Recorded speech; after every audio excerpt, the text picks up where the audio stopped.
Suspense. In America's most discriminating homes and clubs, where dining and entertaining is the last word in luxury, the first word in wines is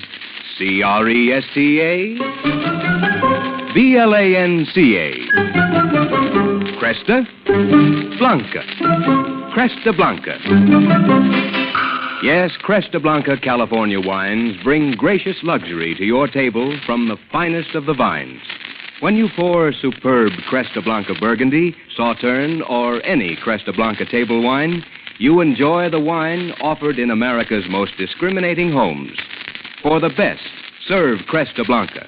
Shenley's Cresta Blanca Wine Company, Livermore, California. And now, Shenley brings you radio's outstanding theater of thrill, Suspense.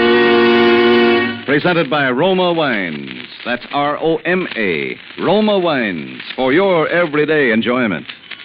And now, Roma Wines of Fresno, California, bring you Mr. Edmund O'Brien in the Argyle Album, a suspense play produced, edited, and directed for Shenley by William Spears.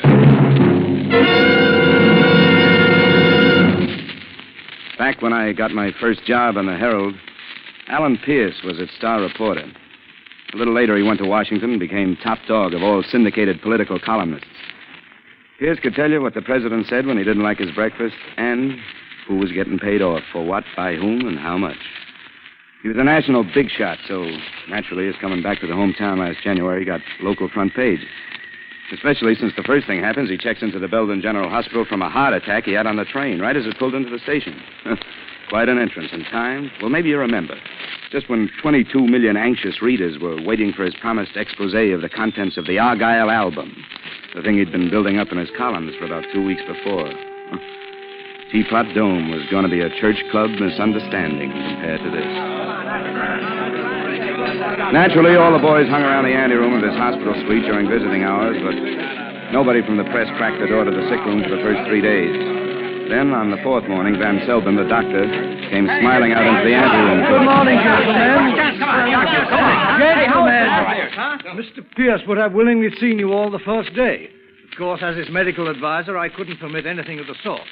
However, today I'll allow you to see him one at a time. I suggest that you gentlemen draw straws or something for turns. Oh, that is, except the man from the Herald. Mr. Pierce asked expressly to see him first. Hey, the Herald man, that's me.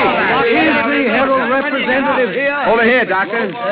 Do you want to come in now? Right with you, Doctor. Hey, Pinky, come here. Yeah, Harry. Listen, Dr. Van Selden, this is Mr. Melvin Pincus, the Herald's best and believe me, quietest photographer. Now, he's very good for patients. I wondered I'm afraid not, Mr. Mitchell. Okay, Doc. Okay. Stand by, Pinky. Right. Nurse, let this gentleman in. I'll be on the fifth floor. Very well.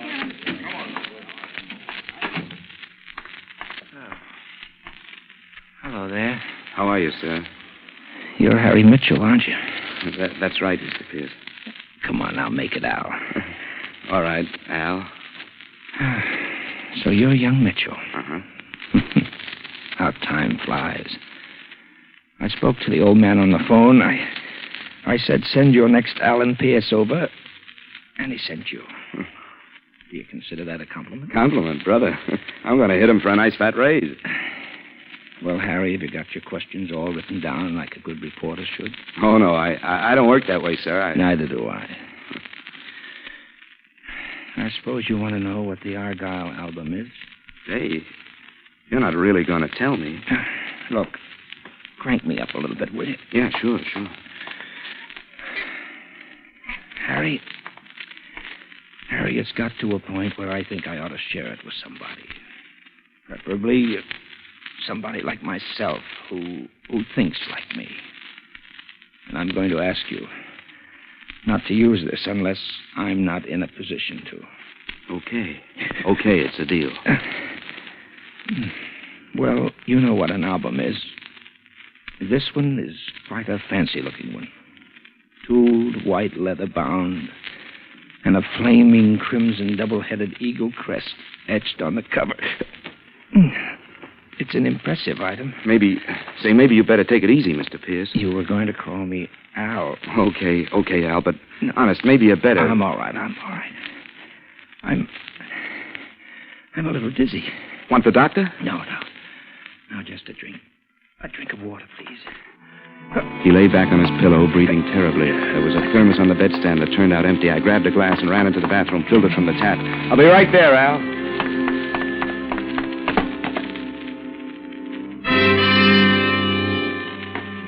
Mr. Pierce. Al. Oh.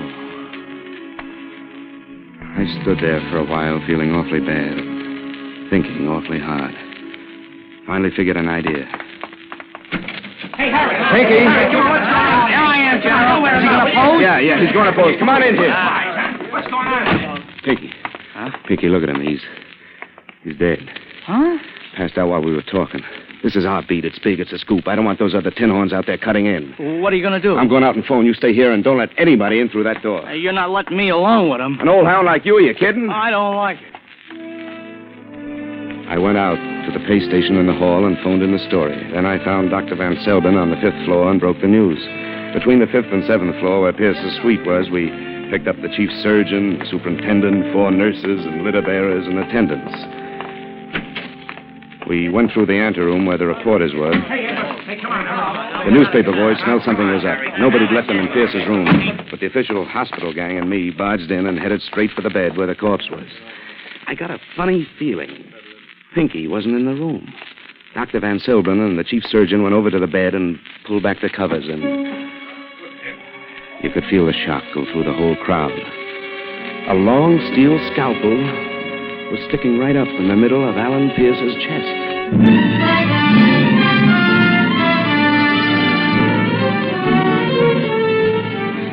An hour later, Lieutenant Horslip Sampson, who was top man in homicide, strutted in and took over. He got the story from us and just sat there for a while, thinking, very professional, exuding brilliance. Then His Majesty rose and spoke. Dr. Van Selbin? Yes, sir. In your opinion, did your patient die from a heart attack, as our reporter friend here claims, or from the knife wound? I really can't tell you yet. Indications are that it might be either. You see, in either case, the heart was stopped. Yeah. The heart usually stops in cases of death, doesn't it, Doc, huh? The only thing is, I took his pulse before I left the room. There was no pulse. That scalpel could just as well have been stuck in a loaf of bread for all the damage it would have... Mitchell! Why'd you leave a dead man unreported? Why'd you leave the photographer here without telling the Noise? I was a reporter with a scoop. Who'd you expect me to leave here? Somebody from the Express? Noise, were you outside the door the whole time? Yes, sir, with the reporters, and nobody came out except Mr. Mitchell. The photographer went in, but never came out. Take a can in the bathroom, Haggerty. Yes, sir. There's nobody here, Chief. Margerson, those windows locked. Horslip, should bring out your Scotland Yard. Too tough a spot to be fresh. If I could only get an angle. Must be an angle. He got up, sore, and started looking around himself. He walked over to the white bed screen in the corner. It's funny, it stood there all the time, such a natural piece of hospital equipment, you never noticed Gotta it. get an angle. But even now, before Yeah, he touched it, some kind of an angle. I knew what he'd find there. Now, where am I And gonna I edged get for the an door. angle? He started to pull aside the screen, like somebody'd look hopelessly in any unlikely spot for a lost collar button. Then he let the screen fall over. Holy shit! And there was Pinky. Pinky, all huddled up among his photographic equipment with a surgeon's scalpel sticking out of his Hey, neck. you, Mitchell!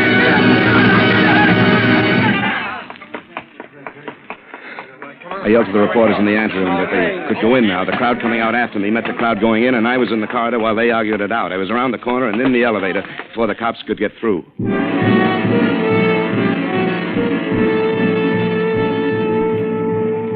I walked right through the walled-off lobby and up to the 2nd floor, and nobody said a thing. Time was still with me. I knew Pierce's secretary was keeping suite 213 for him till he was supposed to get out of the hospital.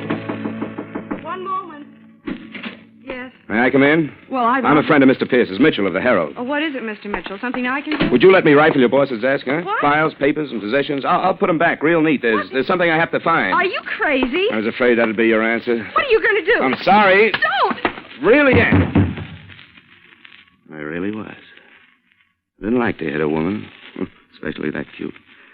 I searched the suite top and bottom, but if Pierce had ever had the Argyle album, he took no chances keeping it around. I found his personal address book, though, and figured it was no more use to him than it might be to me. Now I needed a place where I could sit down and think. Then I remembered I was carrying a key from my pal Joe Walsh's apartment while he was sunning himself in Florida. Yeah, at least nobody could figure my going there. At Walsh's place, I spent about 20 minutes with Pierce's address book. He had Washington phone numbers in it that hadn't been in public directories for the last 30 years. There was one in this town that had a red crayon circle around it. It was a query. Jorbrod. Jorbrod on Worcester Street. Not the kind of neighborhood Alan Pierce usually socialized in. I was just about deciding I'd go and see Jorbrod when somebody decided to pay me a visit. I checked through the keyhole. I didn't see much, but what there was to see was female. So I took my chances and opened the door. She stood there, about 5'7" of the most interesting stuff I ever remember seeing. Not young, mind you, not angelic, but gorgeous and smart-looking and sweet-voiced. Hello there. Who are you? May I come in? Sure, at your risk. Who are you? You may call me Marla, Mr. Mitchell. And I want the Argyle album. Just like that? No, not just like that. I could be nasty, you know. After all, the police want to. Somehow, Marla, that doesn't worry me at all. I just don't think you make it a policy to have traffic with the police. An astute youngster. I like you. I like you, too, but I haven't time. I'll give you $500 for it. I don't even know what it is. What is the Argyle album? 10,000. Without a breath, huh? There's some jump. 10,000. I'm really sorry, Marla. But I wanted to know. It's not for sale. Very well.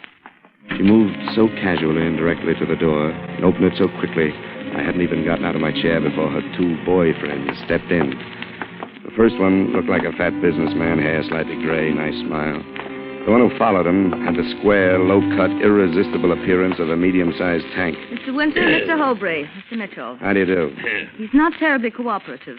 Oh, no? He doesn't perform, not for love, nor for money. Very stubborn. Well, she really didn't try love, Mr. Winter. From what I know of Marla, that's hard to believe. Hey, Marla? So you're stubborn, Mr. Mitchell. A stubborn murderer. I'll repeat my question. What is the Argyle album? My, you are a gifted actor. Never mind. Forget it, Mr. Winter. Well, isn't $10,000 enough? That's the best we can offer and still make a profit. Let's not waste time.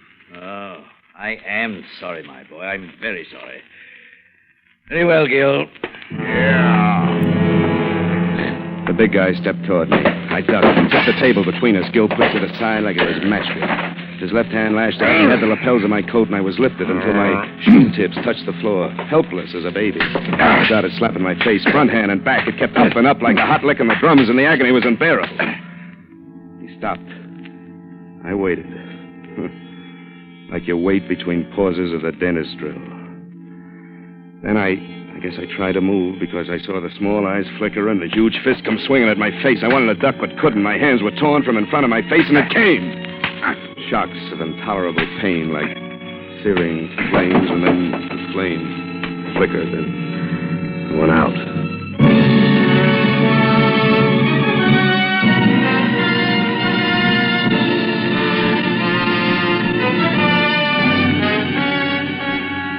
For suspense, Roma Wines are bringing you Mr. Edmund O'Brien in the Argyle album. Roma Wines' presentation tonight in radio's outstanding theater of thrills, Suspense.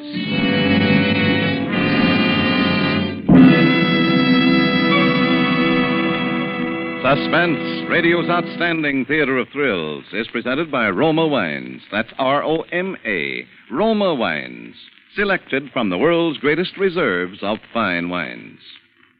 Now that the vacation season is over, friends and neighbors are dropping in evenings to talk over summertime experiences. Make these pleasant reunions rich in cheerful companionship by serving delicious Roma California wines.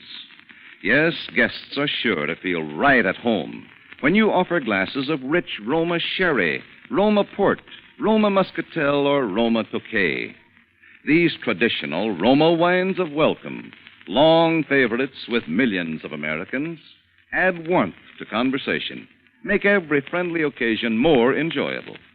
There's a better tasting Roma wine for every occasion, for every taste. Keep an assortment on hand for everyday dining and gracious entertaining. Remember, always insist on Roma wine. That's R-O-M-A, Roma Wines, America's favorite wines. And now, Roma Wines brings back to our Hollywood soundstage Mr. Edmund O'Brien as reporter Harry Mitchell in the Argyle album, a play well calculated to keep you in suspense. I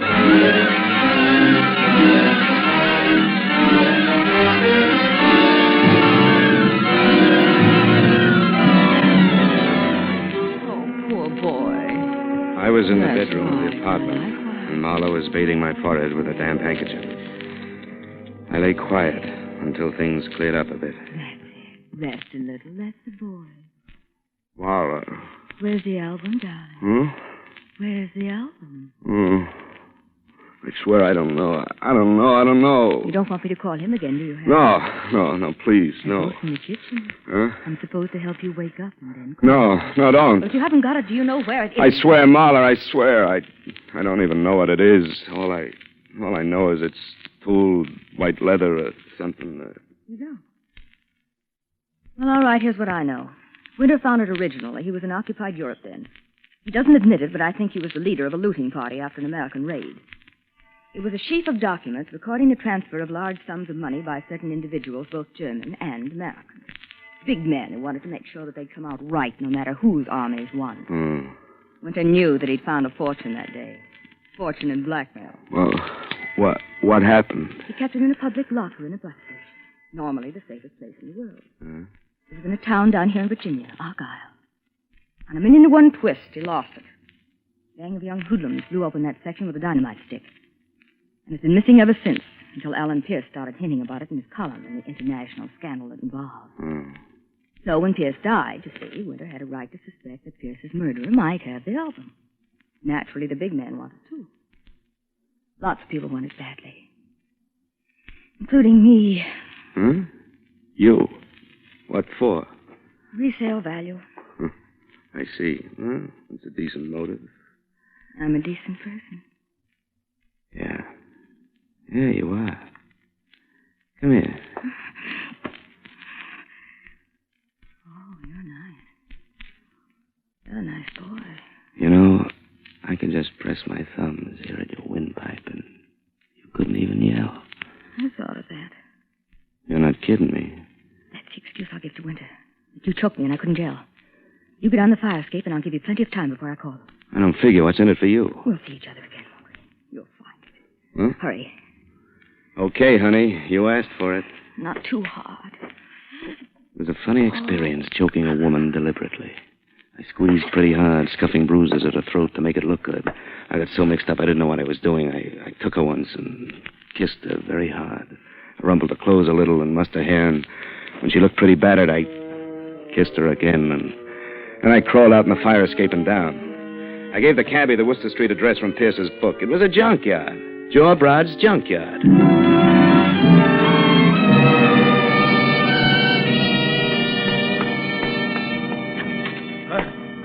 What do you want? You, Mr. Broad, Joe Broad? That's my name. What do you want? The Argyle album. What? How did you... I know you. You're that Mitchell guy the police want for the murder of Alan Pierce. If you move, I'll kill you. Hey. Say, I got you figured, Brad. Huh? Yeah, you're the fence for all the juvenile crooks around here. Oh, some junkyard. Oh, well, I'm on lots better terms with the cops than you are, Mitchell. Yeah? And I'm phoning them right now. Sure. One of your kids brought you a nice white leather book with a two-headed eagle on it. Maybe you stretched and gave him 2 bits for it. Then you found out you had something too big for a little guy. You knew it was worth dough, but your stomach wasn't tough enough for big-time blackmail. No. Yeah, so you figured a way to be right. You still make dough. Sell it to Alan Pierce. What of it? Selling's no crime. Hey, I'm really guessing, but good, huh? You invested the price of a couple of photostats and a train ticket to Washington. You got to Pierce and sold him the photostats. And then you told him he'd have to come here for the rest, huh? Nothing to keep me from killing you right now. No, I guess there isn't. Sure not. You're a fugitive, aren't you? Escape killer, they wouldn't touch me. Wait, don't! Don't you even say thanks when your life is saved? Thanks. And nice shot. Don't mention it. You wonder how I knew you were here. Yeah, you watched me take the cab from the window and got the number. I know that one now. Oh, you're bright as well as nice. Maybe we can play this game together now that we have the album. Huh? Have we? Well, it can't be far. In the desk drawer, the filing... I think we both saw Broad move at the same time. The gun at the edge of his fingers was somehow in his hands again. It wavered weakly between Marla and me. It was like watching a slow-motion movie. Marla didn't waste time. I saw the Swede's little body jump at the impact, but his gun kept waving, and it went off. Marla sighed and fell down at my feet. She smiled at me once. That's all.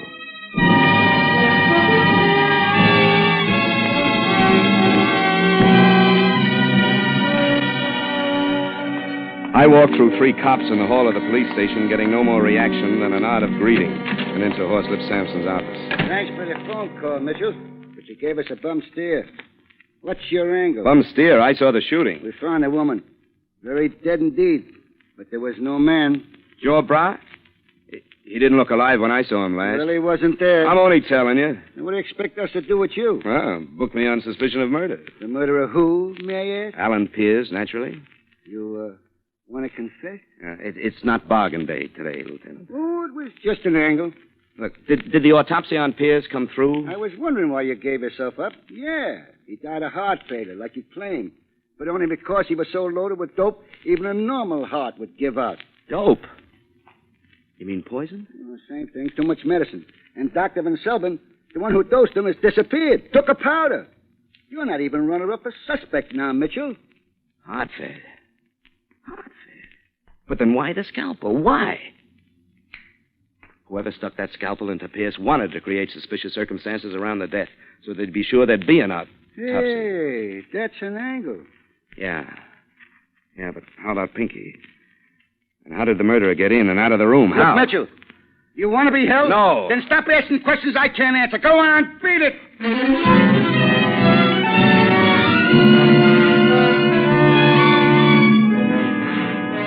I still wanted to break it. I found myself nursing a deep belief that there must be equal justice for the murders of a man I loved, another I respected, and a woman I admired. Well, there was only one place I could figure out where to start. I picked my way through Joe Brod's junkyard. Shapes of skeleton cars stood out dark in the moonlight. At the far end of the yard was a lighted shack. I went up to it, almost to the door.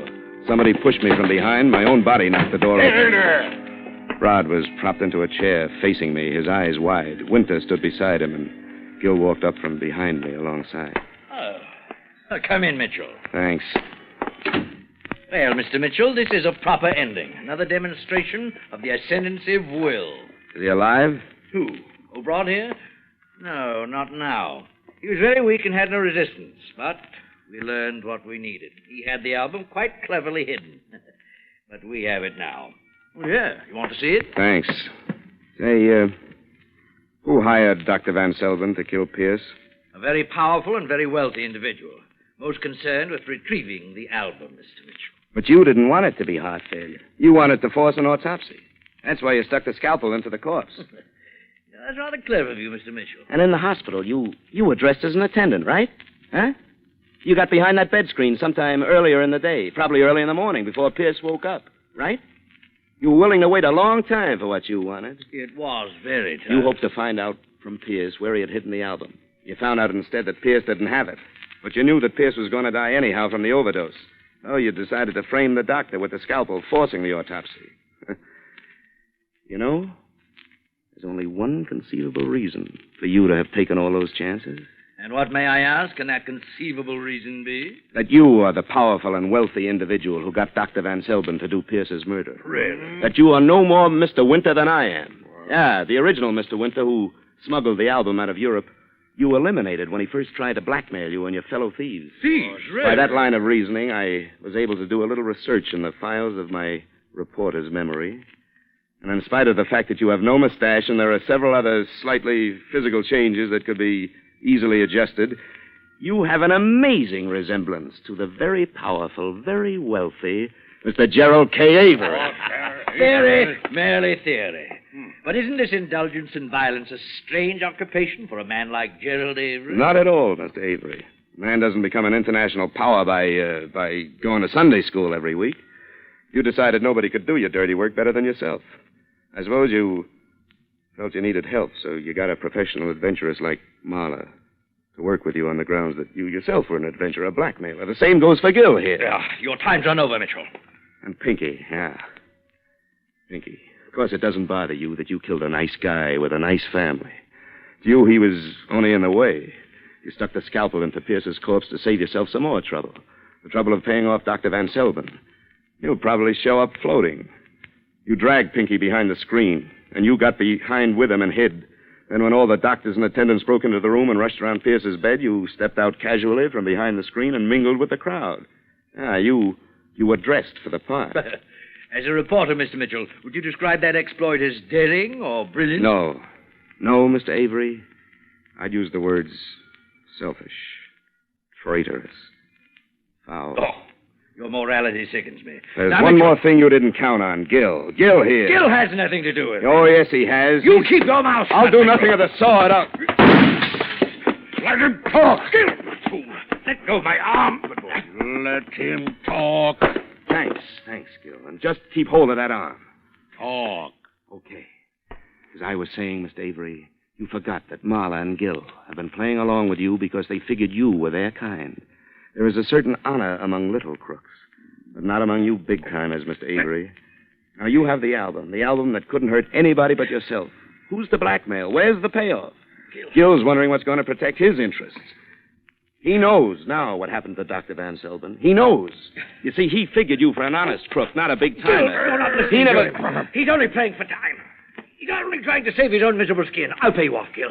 I'll pay you more than you've ever dreamed. You really are, Gerald. You Don't be an idiot, Gil, now. You cooperate with me and Gil!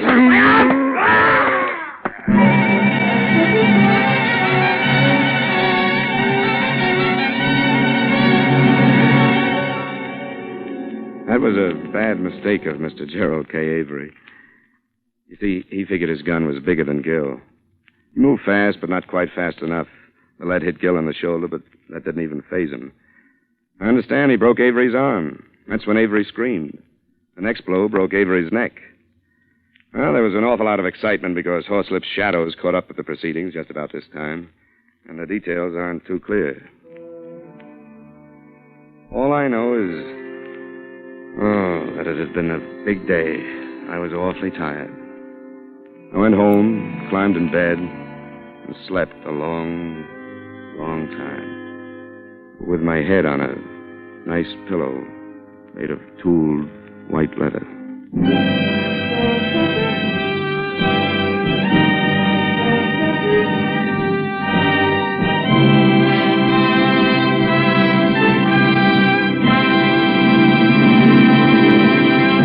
Suspense. Presented by Roma. That's Roma. Better tasting Roma wines, America's largest selling wines. Whichever Roma California wine you choose, whether it's nut-like Roma sherry, fruity Roma port, or any Roma wine, you can be sure of better tasting wine every time. That's because Roma selects and presses the choicest California grapes. Then, Roma master vintners with ancient skills and America's largest wine-making resources unhurriedly guide this luscious grape goodness to tempting perfection. Then, this wine treasure of better taste is placed with mellow Roma wines of years before to await later selection from the world's greatest reserves of fine wines for your pleasure. So, for everyday enjoyment or friendly hospitality, serve delicious Roma wine. You'll find all Roma wines delightful, inexpensive, and always better tasting.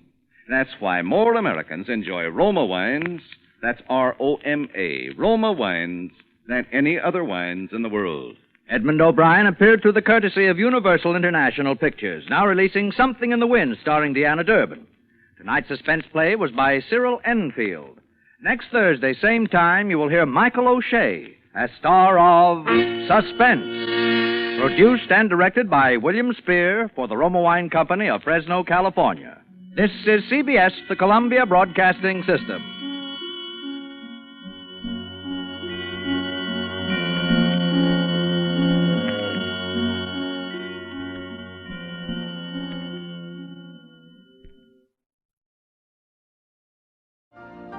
You've been listening to the OTR Gold Network. Find more classic radio at otrgold.com.